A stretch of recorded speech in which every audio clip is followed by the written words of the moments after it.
Muchas gracias, Carlos, muchas gracias a la Cámara por la convocatoria, y bueno, sobre todo este grupo diverso, que tiene que ver con participantes de todo el país, lo cual para mí es novedoso. Uno está acostumbrado a solamente por ahí moverse en un ámbito local, y está bueno después poder tener un ida y vuelta sobre las particularidades de cada región en función de lo que estén estudiando, o cuáles son sus intenciones una vez que terminen el colegio.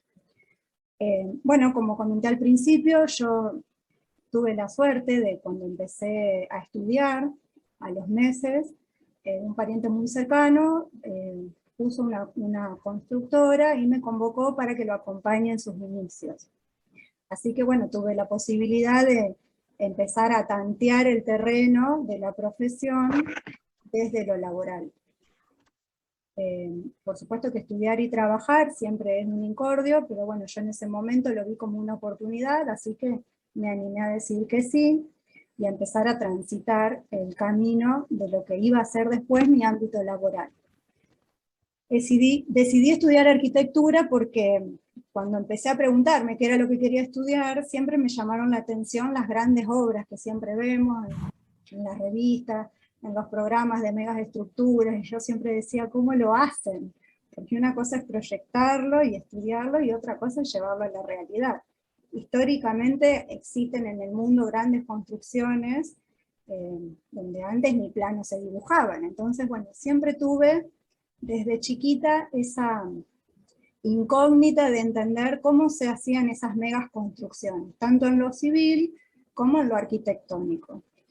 Decidí estudiar arquitectura por una cuestión de afinidad a lo proyectual, pero mi pasión siempre estuvo en cualquier área que tenga que ver con la construcción. A medida que fue transcurriendo el tiempo, las respuestas de cómo se hacían esas construcciones, ya en cualquier escala, se fueron dando algunas de manera muy satisfactorias y otras de manera muy decepcionantes. Esas respuestas que tenían que ver con esto se hace así, no me cerraba mucho, era lo que me llevaba a decir, bueno, hay que profesionalizar la construcción, no solamente es estudiar en la facultad cómo se proyecta, cómo se dibuja, si va a ser lindo, si va a ser feo, sino que ese resultado constructivo realmente surja desde el proyecto, pero que se pueda llevar adelante con un sistema constructivo en su función y en su tecnología que esté acorde a lo que después queremos ver en la realidad, que no quede solamente en nuestros dibujos.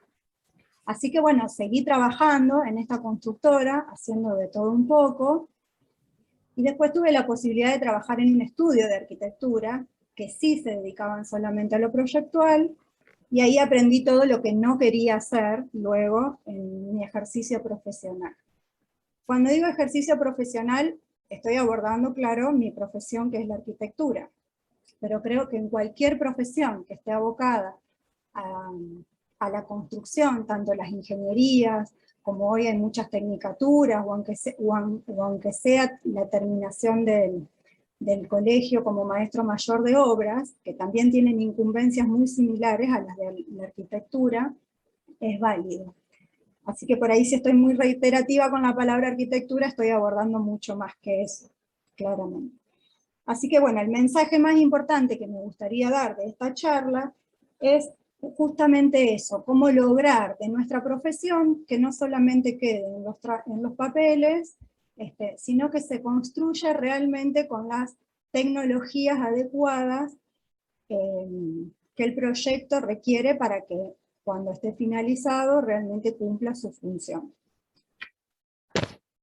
La arquitectura de una empresa es un juego de palabras que moldeé, que tiene que ver con que hay un concepto de las personas que ayudan a formar empresas, que es muy utilizado, que es la arquitectura de una empresa. Cuando empecé a indagar en ese concepto, dije, bueno, si yo estudio arquitectura o soy arquitecta y estoy construyendo, quisiera saber más sobre este concepto de qué es la arquitectura de una empresa. Y ahí, bueno, empecé a moldear cómo hacer de mi profesión una empresa. Todo deriva en que a los 29 años, 10 años después de trabajar, inclusive todavía no estaba recibida, tengo la posibilidad de fundar mi propia empresa constructora, en ese momento con mi hermano, ahora mi socio es mi esposo, y empezamos a indagar sobre el tema de cómo ser empresarios. Entonces ahí es donde surge el asesoramiento de personas que ayudan a las empresas a construirse sobre la arquitectura de una empresa. Cuando vamos al diccionario, la definición de la arquitectura de una empresa, la definición de una empresa de diccionario es la entidad en la que intervienen el capital y el trabajo como factores de producción de actividades industriales o mercantiles para la prestación de servicios. Bueno, dije yo, tener una empresa y ser profesional es prácticamente lo mismo. ¿Por qué los profesionales no trabajamos como empresas? Pareciera como que van disociados y en realidad no debería ser así. ¿Qué es lo importante de esto? Lo que quiero transmitir acá es que cualquiera sea la profesión que elijan seguir luego en la universidad o si siguen por el camino de la construcción, tener una empresa constructora es una opción, pero ser profesionales también es una empresa. Ejercer la profesión como empresa también es importante tenerlo en cuenta. Sobre todo porque creo que hay un mundo oculto dentro del universo de los posibles, del posible campo laboral que tienen los profesionales, que es mucho más amplio de lo que uno se imagina o de lo que uno alcanza a aprender en la facultad. Siempre nos pasa que si no tenemos la posibilidad de estudiar, de trabajar de lo que estábamos estudiando, cuando salimos al mercado laboral, es donde empieza la parte pantanosa de la profesión, porque salimos fresquitos de la facultad y trabajar en la profesión que hayamos elegido es un salto muy grande. Entonces, bueno, compartirles algunos conceptos que tienen que ver en cómo poder abordar nuestra profesión, ya sea desde una empresa constructora o desde nuestra profesión que tenga que ver con una profesión dentro de la rama de la construcción. Hay 4 decisiones estratégicas que a mi criterio está bueno tener en cuenta para que ese camino sea lo más amigable posible en el proceso y sobre todo que se pueda sostener en el tiempo y que nos conduzca al éxito, tanto en la formación de una posible empresa, o si ya están trabajando, o si son parte de una empresa familiar, o si eligen una profesión para ejercerla individualmente, pensarla desde la estructura de una empresa. La primera gran decisión estratégica que tenemos que tener en cuenta a la hora de nuestro camino laboral es hacer una historia laboral, básicamente. Pero hay unas decisiones estratégicas que les quiero compartir que tienen que ver, son importantes tenerlas en cuenta tanto para si van a hacer o si pretenden abordar el tema de lo que es la obra pública o la obra privada. La primera decisión estratégica, que en mi caso también tuve que tomar en cuenta para tener, es aprender a ser empresaria. Aprender a ser empresaria es mucho más allá, va mucho más allá que tener el título de arquitecta, de ingeniero, de técnico, constructor, de maestro mayor de obra, de abogado, de contador. Aprender a ser empresario significa ser todo eso. Ser contador, ser abogado, ser especialista en marketing, ser comunicador, ser empático con el cliente. Aprender a ser empresario implica tener en cuenta y aprender un montón de cosas que van mucho más allá del ejercicio profesional.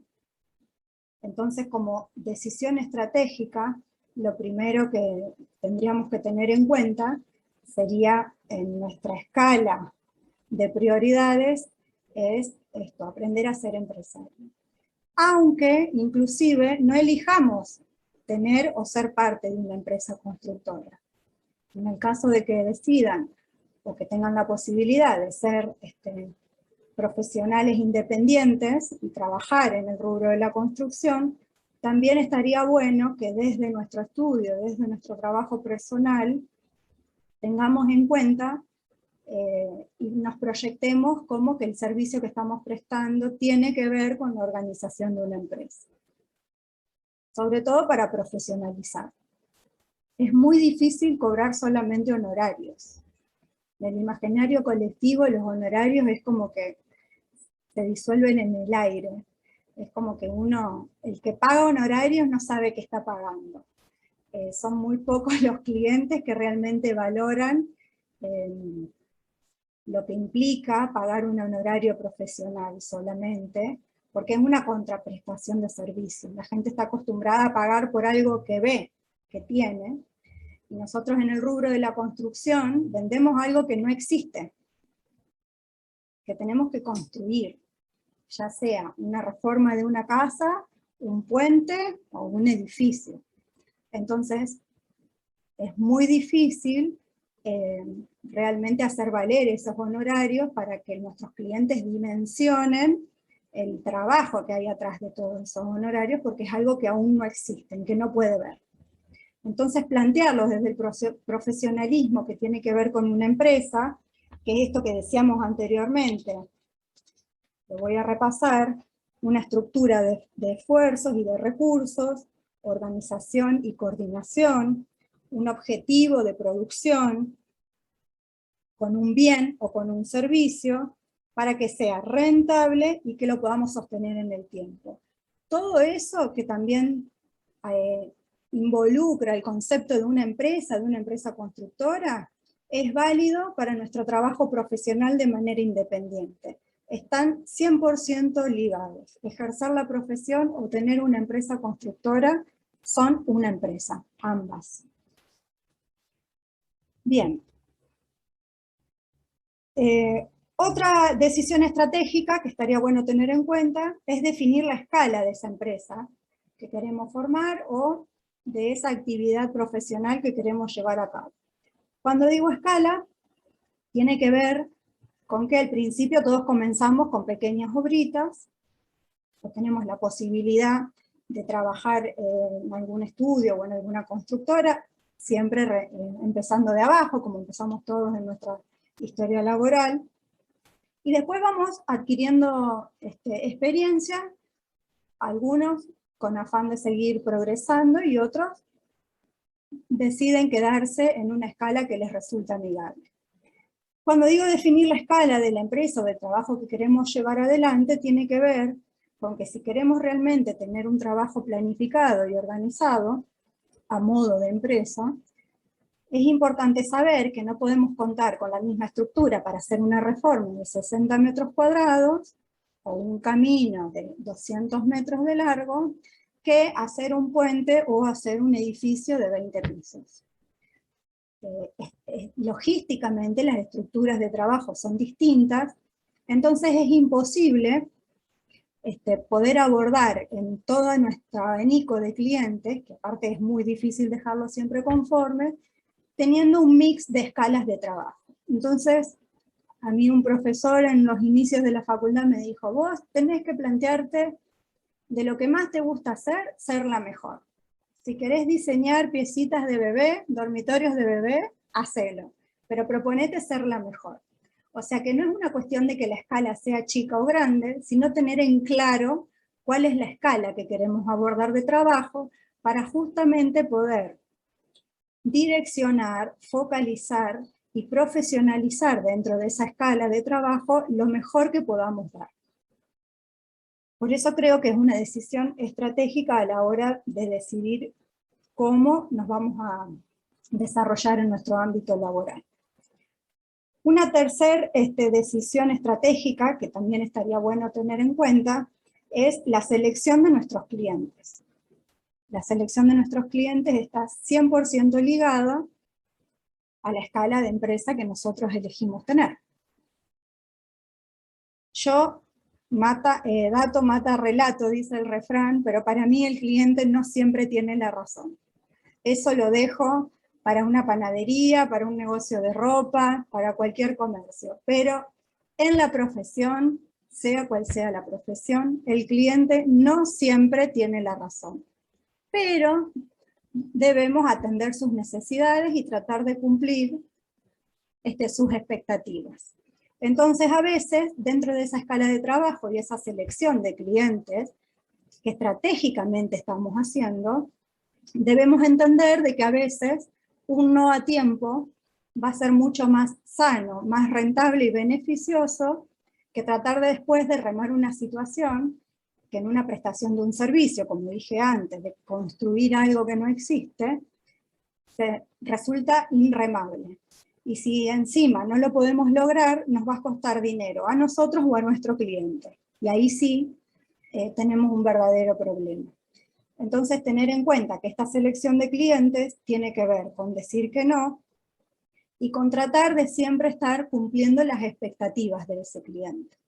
Si nosotros tenemos en claro que somos empresarios, que tenemos la escala de nuestro trabajo decidida, le vamos a transmitir o le vamos a saber transmitir con claridad a nuestros clientes cuál es la prestación que nosotros damos, y ahí él va a entender si estamos o no al alcance de sus expectativas. Y también vamos a tener en claro, en el caso de que nuestro cliente no pueda divisar esto, si nosotros estamos a la altura de las expectativas del cliente. Entonces ahí es donde vuelvo al principio. Ser empresario también es un poco psicólogo, porque tenemos un cliente que satisfacer y un objetivo por cumplir. De todas maneras sabemos que no siempre vamos a dejar conformes a todos, pero bueno, cuanto más profesionalizado esté nuestra estructura de trabajo, minimizamos, es la mejor herramienta para minimizar esos márgenes de errores.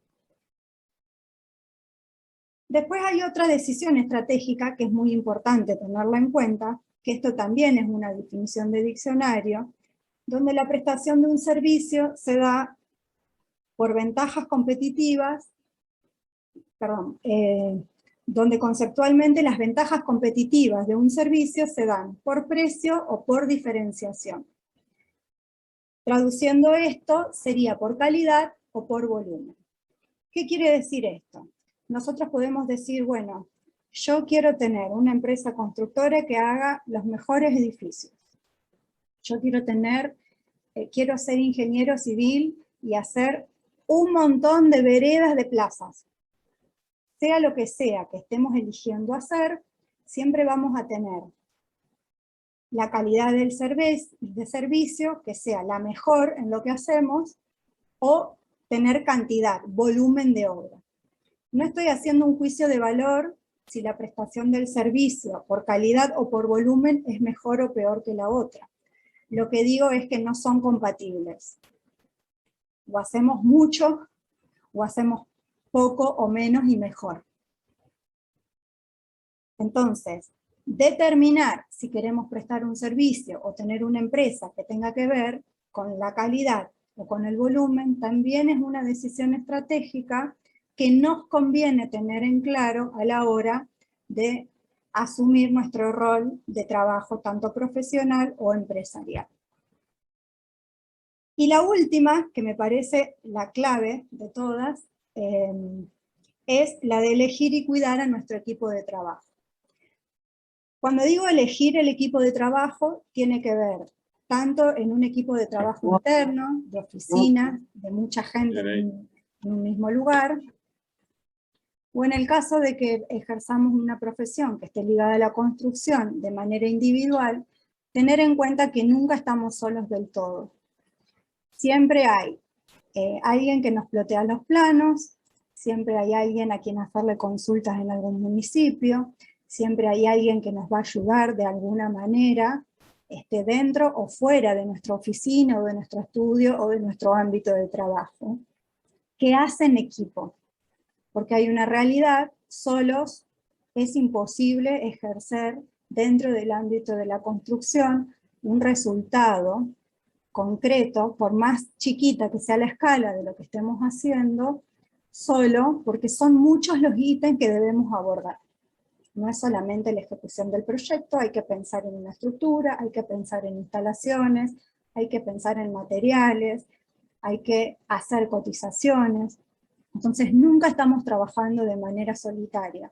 Por el contrario, muchas veces, por más individual que sea el trabajo, tenemos algún socio o algún ayudante. Así que me parece muy importante tener como decisión estrategia esta capacidad o esta flexibilidad de saber elegir y de cuidar ese equipo de trabajo, desde los más grandes y voluminosos hasta los más simples.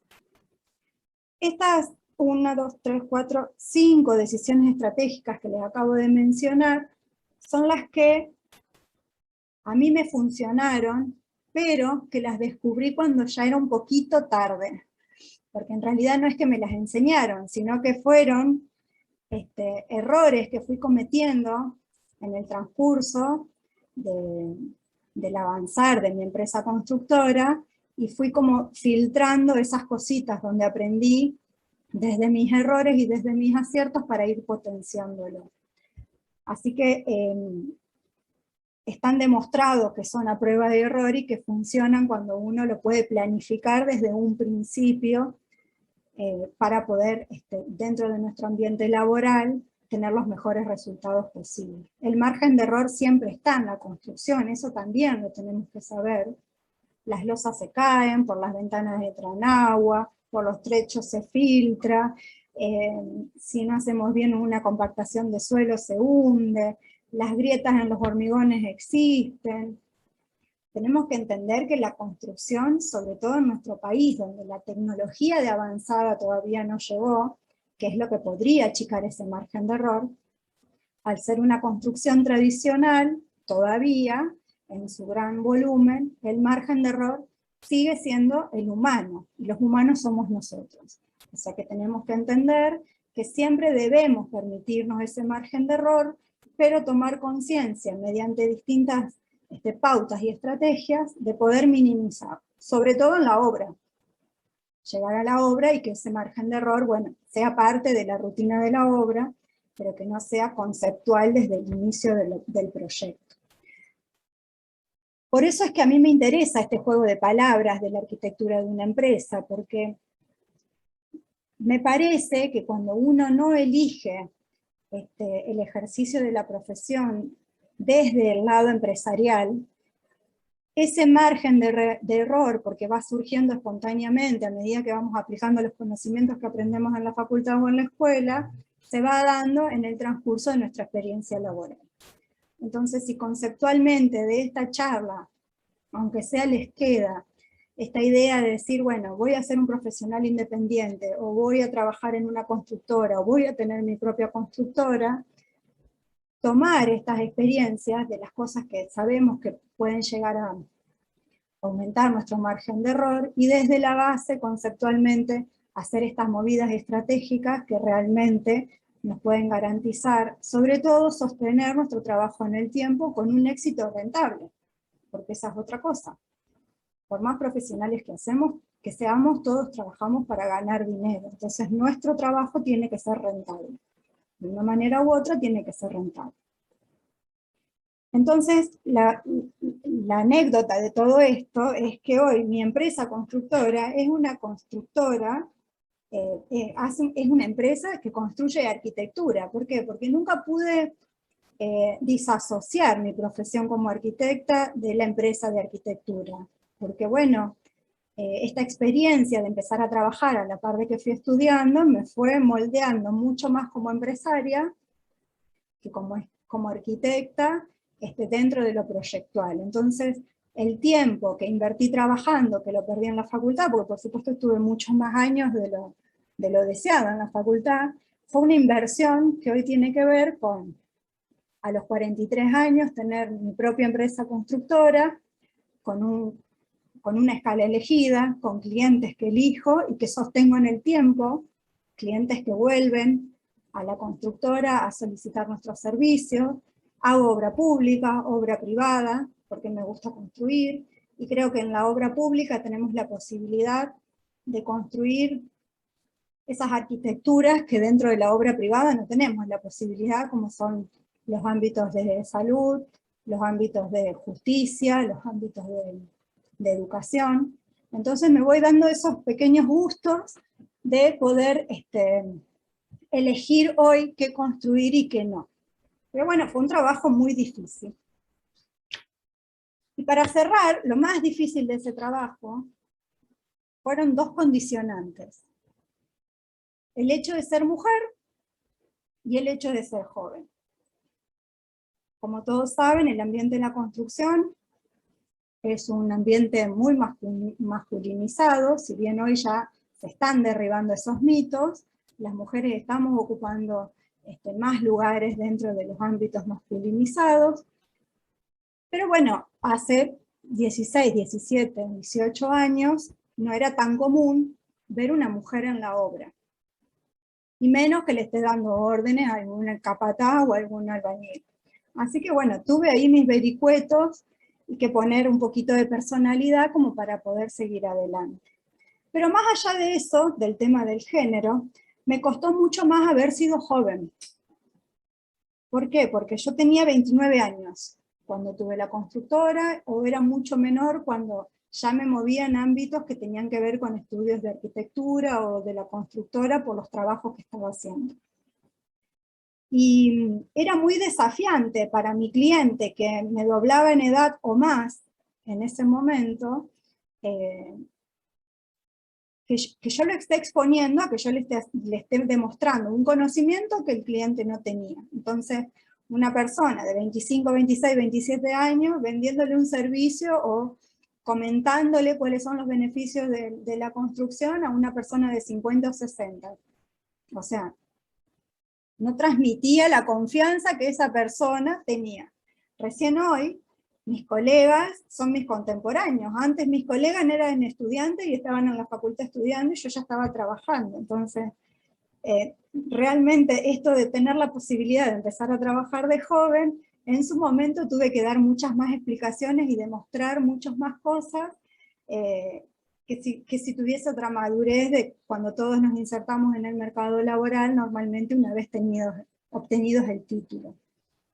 De todas maneras, por suerte tengo una personalidad que eso hizo potenciarme, soy caprichosa, nada me iba a hacer dar marcha atrás y seguí adelante. Así que bueno, ser obstinado y consecuente en lo que uno quiere también es una decisión estratégica para tomar.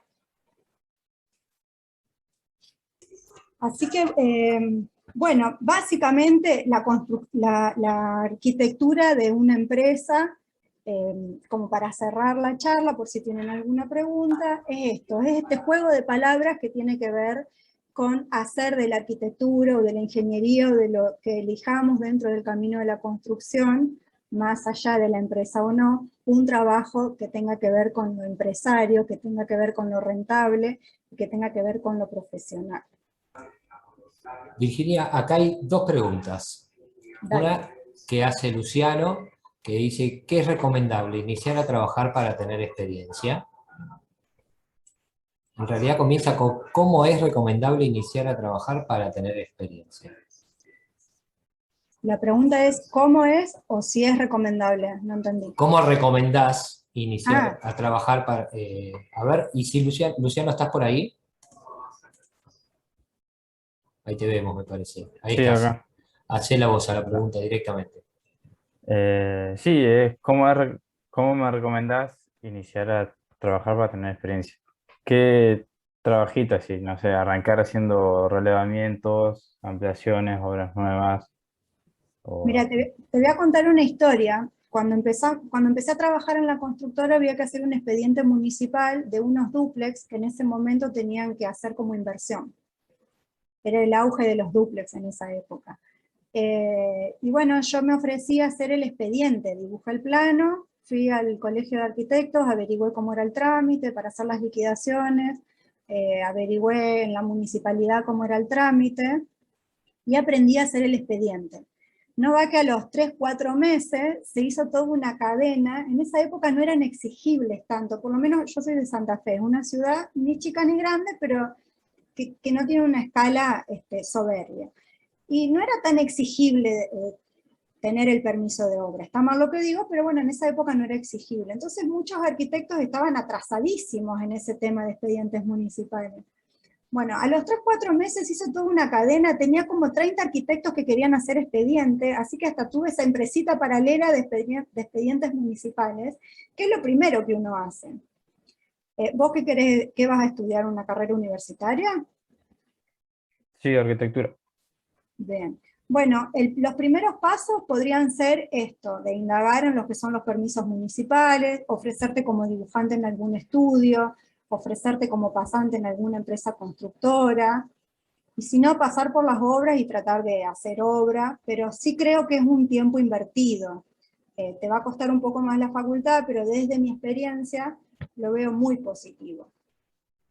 Poder, sobre todo, conocer cuál es la parte de nuestra profesión que más nos va a ir gustando, porque creo que lo dije en la charla, es mucho más amplio el campo laboral de lo que nos imaginamos en cualquier profesión que tenga que ver con la construcción.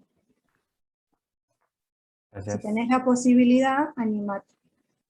Vale, gracias. Bueno, sumando un poco a lo que vos decís, Virginia, en el sitio de la Cámara Argentina de la Construcción hay un mapa, se llama Mapa de la Construcción, donde están todos los rubros en que uno se puede desarrollar dentro de la construcción.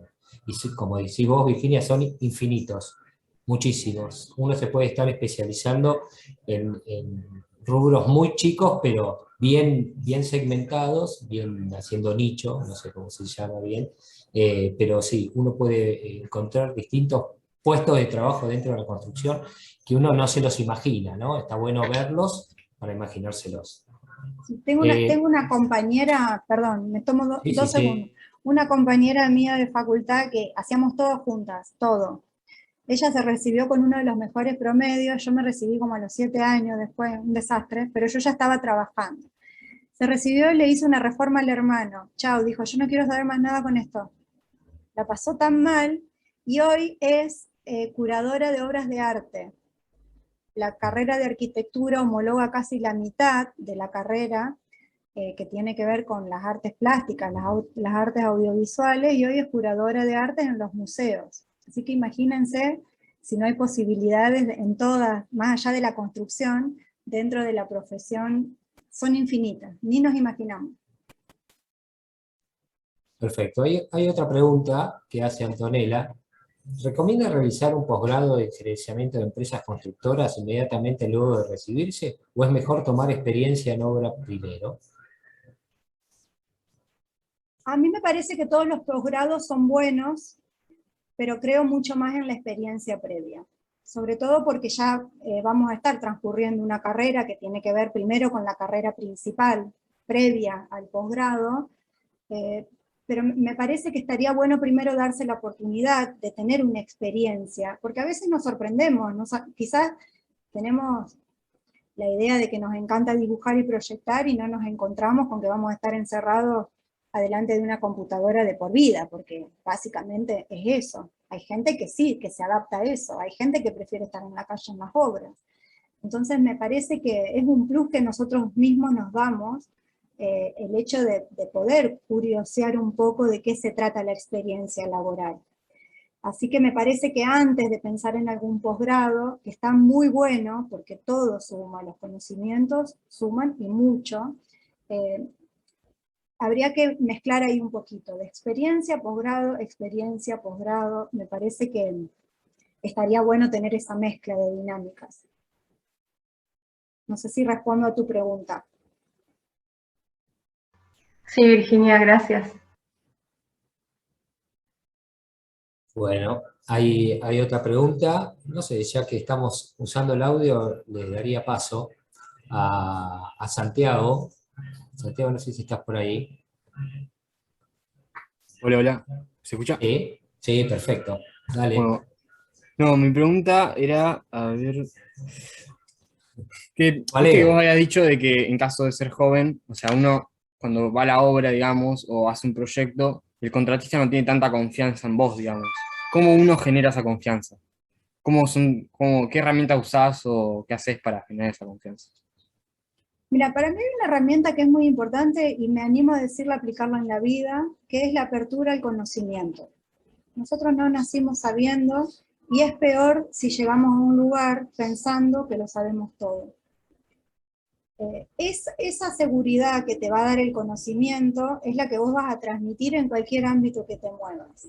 Entonces, estar abierto al aprendizaje para conocer de lo que tenemos que hablar o de lo que tenemos que saber es una condición que es aplicable a todo. En un ámbito de la construcción, al principio, Santiago, bueno, es una cuestión generacional también. Se supone que hay una persona, si hay una persona en la obra que hace 40 años que está haciendo obra, y vos estás iniciándote en ese sentido, bueno, lógicamente no vas a saber más que él. Pero seguramente sabes cosas que él no sepa. Y seguramente él sabe cosas que vos no, y que en la obra, en la facultad no te la van a enseñar, que te la va a enseñar la obra. Entonces, ir a un lugar abiertos al aprendizaje me parece que es una buena estrategia también. Si hay algo que vos no sabés, preguntarlo para aprenderlo. Me acuerdo, una de las primeras obras que fui estaban colocando cerámico. Me senté al lado del contratista y le pregunté todo. Poco más me dijo, pesada, andate de acá. Pero bueno, ya sé cómo se empastina, cómo se prepara la mezcla para empastinar, cómo se hacen los cortes, y para saber mandar hay que saber hacer. Así que un poquito curioso y aprender. Y estar abierto al aprendizaje es una buena herramienta. Muy bien, buenísimo. Muchísimas Bueno, gracias. acá Andrés quiere felicitarte primero por la charla y destacar algunos aspectos que le parecieron sumamente importantes. Proponerse a ser el mejor en lo que hagamos, no rendirse ante las dificultades, y la clave de asociarse con otros colegas para trabajar juntos. La arquitectura puede ser muy pesada para encararla de manera individual. Eso es como una conclusión que hace Andrés. Sí, quiero acotar algo a esa conclusión porque es muy importante. Y no solo en la arquitectura, en cualquier carrera que tenga que ver con la construcción. Esto hay que tenerlo en claro. Recuerden que básicamente tenemos el proceso del proyecto, que a veces incluye un anteproyecto con una entrevista al cliente para cubrir necesidades, etc. Después tenemos la evolución de ese proyecto, que no solamente tiene que ver con lo estético, sino con lo constructivo y lo funcional. Imagínense en todas las cosas que se nos pueden pasar por encima. Siempre 4 ojos ven más que 2. Después tenemos la ejecución de un presupuesto, que también tiene su complejidad, porque cuando empezamos a hacer un presupuesto es donde nos damos cuenta si nos faltan cosas o no del proyecto. Y siempre el cliente nos dice, me dijiste 4 y me termina saliendo 15. Y después tenemos la ejecución de la obra, con todo lo que implica la ejecución de la obra. Imagínense que si nosotros esas 5 cosas que nombré, que debe haber más en el medio, pretendemos hacerla sola, es inviable. Nuestra brecha de margen de error es muy grande. Es muy grande. Entonces, claro que recomiendo no ejercer la profesión de manera solitaria. Ok, perfecto, perfecto. Bueno, no sé si alguien más tiene alguna pregunta que quiere hacer ahora en vivo y en directo, abriendo el micrófono. Y si no, damos por finalizada la charla. A ver, damos unos segunditos. Ahí pasé de nuevo la asistencia para que lo tiene que completar. Bueno, parece Yo que tengo no. otra. Vamos, Perdón. vamos. Yo Adelante, tengo dale, otra sí. pregunta, otra más. Dale, Santiago. Vos, en tu experiencia, ¿qué te resulta más cómodo? O sea, ¿o qué pensás que es más cómodo? ¿Trabajar independiente o trabajar en una empresa? ¿Trabajar en relación de dependencia? Claro, Mira, te voy a ser recontra honesta. Cuando yo estudiaba tenías que ser profesional o no eras nada. Teníamos el chip o el karma de que nuestros padres nos decían, tenés que estudiar algo en la universidad para... Y muchos se privaron de elegir, de hacer de su futuro lo que realmente les gustaba.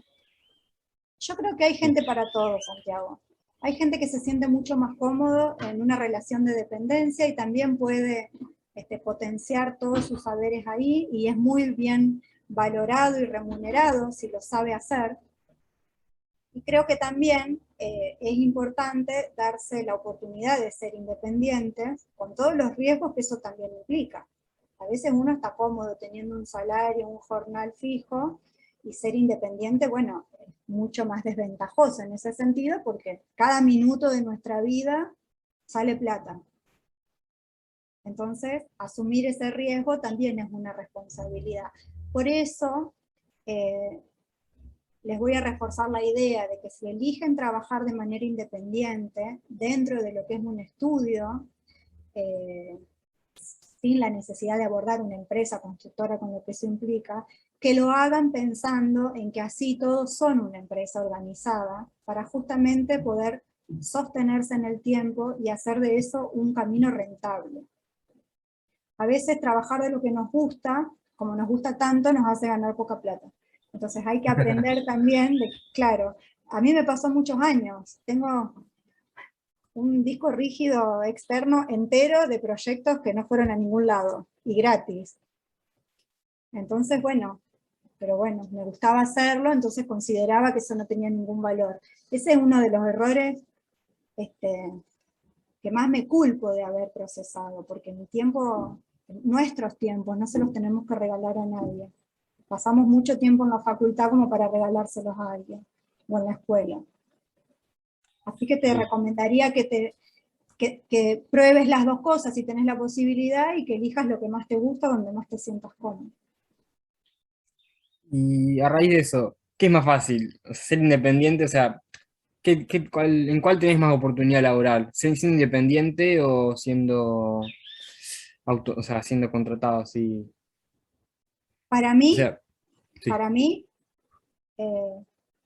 Y es una opinión personal, la libertad no tiene precio. Pero también hay que reconocer que hay trabajos muy buenos en relación de dependencia. Pero bueno, en mi experiencia personal, yo no cambiaría por nada del mundo poder disponer de mis tiempos y poder tomar mis decisiones con aciertos y errores. Pero bueno, es más caro. Claro. Es más difícil, pero bueno, no hay nada que la juventud no pueda abordar. Yo lo hice siendo joven. Si fuese Claro. ahora, ni tarada arranco a tener una empresa constructora a esta altura. Cuando lo hice a los 29 era un inconsciente total, pero lo hice de manera tan responsable y tan pasional, que bueno, mis errores me ayudaron al progreso. Pero son esos riesgos, pero hoy no cambió por nada la libertad. Básicamente, lo que nos queda como base para cualquier trabajo que querramos elegir es hacerlo según el modo que tengamos. O sea que si nos es cómodo, tanto en relación de dependencia como de forma individual, siempre tiene que decir, que ser siguiendo el modo de trabajo que a nosotros nos es más eficiente. Sí, sí, tal cual, porque va a ser como ustedes optimicen mejor sus conocimientos. Siempre creo que el ámbito, a veces nunca hacemos esa comparación. Muchas veces pasamos más horas en nuestro trabajo, ya sea independiente o en relación de dependencia, que en nuestras casas o con nuestros amigos o con nuestra familia.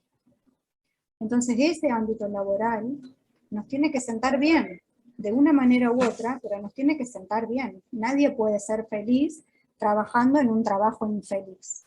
Y menos si encima tenemos la posibilidad de elegir una profesión que nos gusta.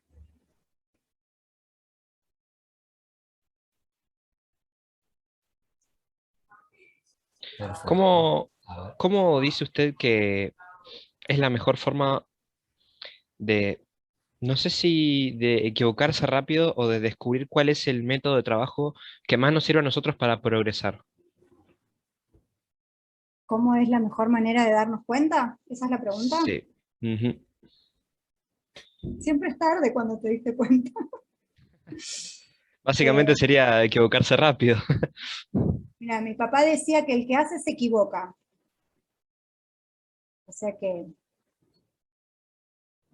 hay que arriesgar, hay que hacer. Y aparte es como todo. A ver, ¿no les pasó a ustedes que en las pruebas siempre aprobaron todas las pruebas?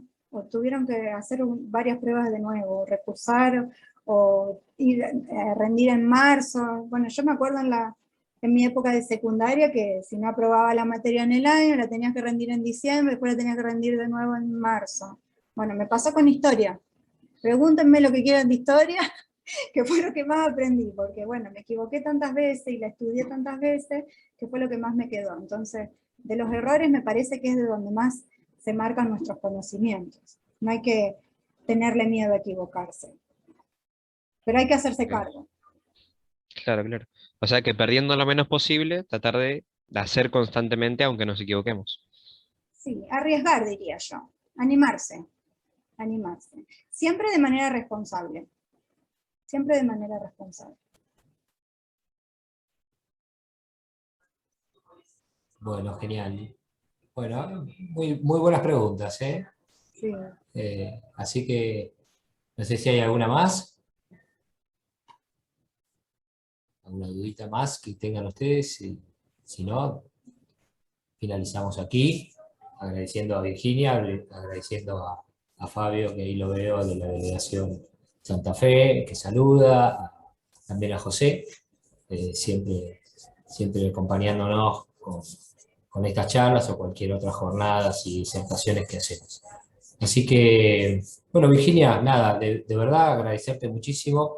Me pareció que la charla estuvo buena, los chicos y chicas se engancharon, preguntaron, no sé, me parece que salió muy bien. Así que te arriesgaste y salió bien. Sí, bueno, yo los quería felicitar. Me gusta trabajar mucho con la gente joven porque, bueno, creo que ante tantas necesidades que estamos afrontando, sobre todo ahora en esta época de pandemia, donde las crisis están a flor de piel, apostar al semillero, que son ustedes los más jóvenes, es un desafío que está bueno, sobre todo para impulsarnos a que se animen a asumir estos riesgos que tienen que ver con elegir qué quieren ser el resto de sus vidas. Si se equivocan y eligen otra carrera dentro de 2, 3 años, 6 meses, no importa, pero elijan lo que les gusta. Bueno, perfecto. Acá te están saludando por el chat, te saludan de Jujuy, Santa Fe, te felicitan por la charla y dicen que es muy bueno, así que Muchas gracias. genial. Bueno, muchas gracias a todos y a todas. Nos vemos en la próxima charla, que va a ser el 25 de agosto, creo que cae miércoles también a las 15 horas. No necesitan inscribirse de nuevo, les va a llegar el link. Si tienen compañeros o compañeras que se quieren inscribir, directamente le pasan el link que ya tenían y ahí se inscriben. Y si no, se los piden a los profesores o profesoras en el colegio. Bueno, muchas gracias a todos por participar. Suerte. Gracias, Virginia. Chao. Muchísimas gracias. Chao, gracias a Muchas ustedes. gracias. Nos vemos. Chao. Adiós. Adiós. Muy buena la charla. Bueno, Adiós. Álvaro, gracias. Chao. Chao. Chao.